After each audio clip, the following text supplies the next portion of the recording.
అరకుకు పోతే ఆడ గిరిజన నృత్యం దేశానికి ఒక ప్రత్యేకత ఉంది. అనేక సాంప్రదాయాలు, మీకు అనేక విధాలుగా ఎన్నో కళలున్నాయి. అలాంటి కళలుండే వ్యక్తులందరూ కూడా గిరిజనులు ఇంకా చాలా వెనుకబడి ఉన్నారు. ఇది దృష్టిలో పెట్టుకుని 1994 ఐక్యరాజ్య సమితి సర్వసభ్య సమావేశంలో ప్రతి ఏడాది ఆగస్టు 9వ తారీఖున ప్రపంచ ఆదివాసీ దినోత్సవంగా జరుపుకోవాలని నిర్ణయించారు.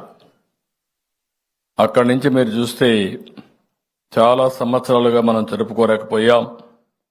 తెలుగుదేశం ప్రభుత్వం వస్తానే నేను ఆ రోజు ఆదివాసీ దినోత్సవాన్ని జరపాలని ముందుకొచ్చి జీవో నెంబర్ 127 3/8/2018లో రాష్ట్రంలో ప్రతి సంవత్సరం ఆదివాసీ దినోత్సవాన్ని జరుపుకోవాలనుకున్నాం, జరిపాం.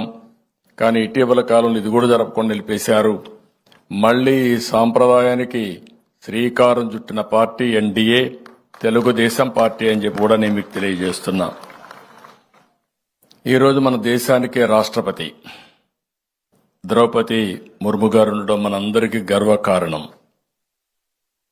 ఆవిడ్ని మీరందరూ ఒక స్ఫూర్తిగా తీసుకోవాల్సిన అవసరం ఉంది.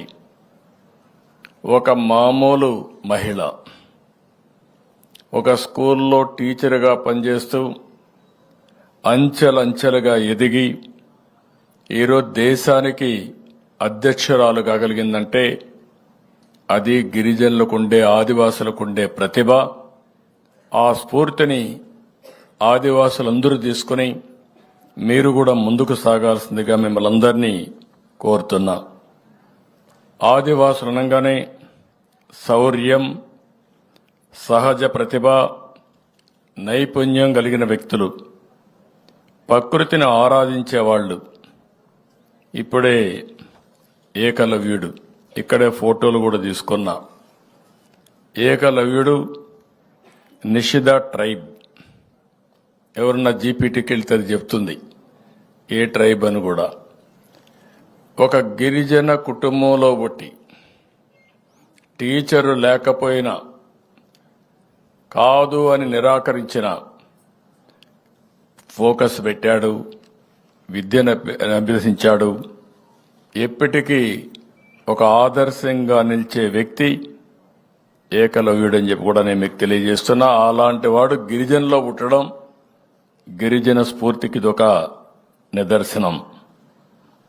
ఇదే కాకుండా ఆదివాసులందరూ వ్యవసాయం, అటవీ ఉత్పత్తులు, హస్తకళలు, జానపద సంగీతం, నృత్యం చేయడం, సాంప్రదాయ ఆహారాలు అంటే మళ్లీ ప్రపంచం మొత్తం ఈ యొక్క ఆర్గానిక్ ఆహారానికి శ్రీకారం చుట్టే పరిస్థితికి వచ్చారు.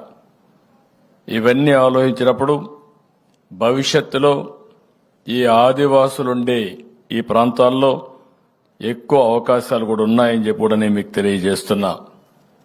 అన్ని విషయాల్లో మీరు ముందుంటారు. మిమ్మల్ని చూస్తే భారతదేశ స్వాతంత్ర ఉద్యమంలో పెద్ద ఎత్తున పోరాడారు. బిర్సా ముండా, తాత్వా బిల్, మన తెలుగు రాష్ట్రం నుంచి కొమరం భీం వంటి వాళ్ళు బ్రిటిష్ వాళ్ళ గుండెల్లో రైళ్లు పరిగెత్తించి స్వాతంత్ర ఉద్యమాన్ని నడిపిన విషయం మనం గుర్తుపెట్టుకోవాల్సిన అవసరం ఉంది. అదే మరిగా అల్లూరి సీతారామరాజు గిరిజన ప్రాంతంలో మీ అండతో, మీ సహకారంతో అక్కడుండి బ్రిటిష్ వాళ్ళ ఆధిపత్యాన్ని ఎట్టి పరిస్థితుల్లో అంతం చేయాలనే ఉద్దేశంతో పోరాడాడు, ప్రాణత్యాగం చేశాడు. అందుకే శాశ్వతంగా ఆంధ్రప్రదేశ్కే కాకుండా ఈ దేశానికి ఒక ముద్దు బిడ్డగా మిగిలిపోయే పరిస్థితికి వచ్చారు. అలాంటి స్ఫూర్తి మీ అందరి ముందర ఉందని చెప్పి కూడా నేను మీకు తెలియజేస్తున్నా. వీటన్నిటికి కూడా మీరు చేసిన త్యాగాలు గాని, మీరు ఇచ్చిన మద్దతు గాని ఎప్పటికీ జాతి మరవదు. అలాంటి విషయాల్లో మీరు ముందుకు పోయారు. ఈరోజు మన దేశంలో మీరు ఒక్కసారి చూస్తే మన రాష్ట్రంలో అయితే 5.53% ఆదివాసులు రాష్ట్రంలో ఉన్నారు. దేశం మొత్తం 10,42,00,000 మంది గిరిజనులున్నారు. ఆఫ్రికా తర్వాత ప్రపంచంలో 2వ స్థానంలో గిరిజనులుండే దేశం భారతదేశం. ఇంకొక పక్కన దేశం మొత్తం 8.6% గిరిజనులుండే పరిస్థితుంది. 2011 జనాభాల లెక్క ప్రకారం మన రాష్ట్రంలో మనం చూస్తే 27,39,000 మంది ఆదివాసులు ఈ రాష్ట్రంలో ఉన్నారు. అంటే 5.53%. ఇవి కూడా 34 షెడ్యూల్ తెగలున్నాయి. 1-2 కాకుండా 34 ఉండే పరిస్థితుంది. అయితే మొత్తం 6,45,000 ఎస్టీ కుటుంబాలున్నాయి. అటవీ ప్రాంతంలో 13,96,000 మంది ఉన్నారు. అదే మాదిరిగా మైదానంలో దగ్గర 13,43,000 మంది ఉన్నారు. ఈరోజు మొత్తం చూస్తే అల్లూరి సీతారామరాజు, పార్వతీపురం మన్యం, విజయనగరం, ఏలూరు, అనకాపల్లి ఇలాంటి జిల్లాల్లో 36 మండలాల్లో 3,512 రెవెన్యూ గ్రామాలు షెడ్యూల్ ప్రాంతాలుగా ఐటీడీ ప్రాంతాలుగా మనం నామకరణం చేసుకున్నాం. దీన్ని మనం ముందుకు పోయే పరిస్థితికి వచ్చాం.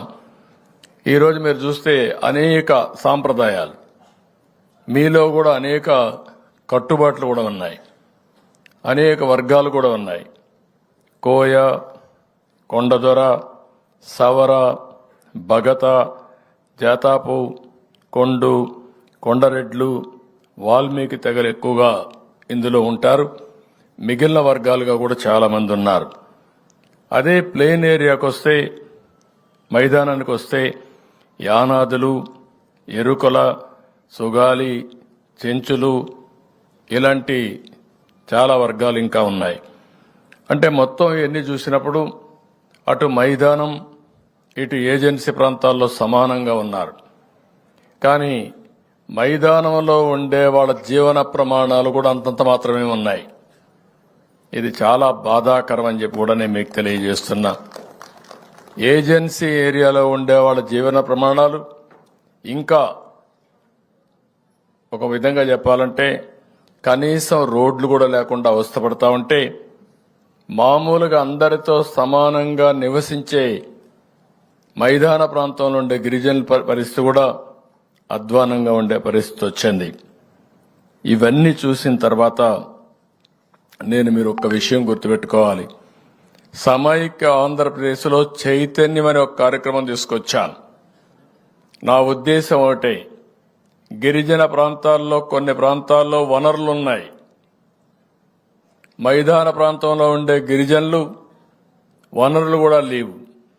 కానీ అందరూ పైకి వస్తున్నారు, వీళ్ళు పైకి రాలేకపోతున్నారు. అందుకే ఆ రోజు నేను పెట్టింది చైతన్యం అనే పేరు పెట్టాను.